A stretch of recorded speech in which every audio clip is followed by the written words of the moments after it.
The bigger the gap between who you think you are and who you act like, the louder you become. Let me explain. See, when you have low self worth, you start to become over polite. So, what you do is things like you say sorry and please and thank you unnecessarily. And you now go even to the deeper length of doing favors unprovoked. And the true fear about around all of this is not just your low self worth, it's your fear of being disliked.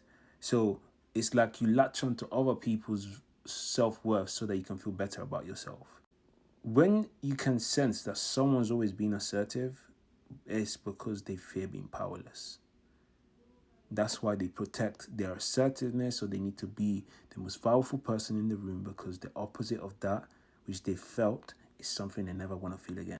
Now, this one's going to trigger the humble people, but the person that's humble all the time stays humble and is known as a humble person wants to be recognized but feels guilty. And because of that guilt, they want nothing to do with the opposite. And this is by far the biggest cause of burnout. People pretending to be what they're not. Why?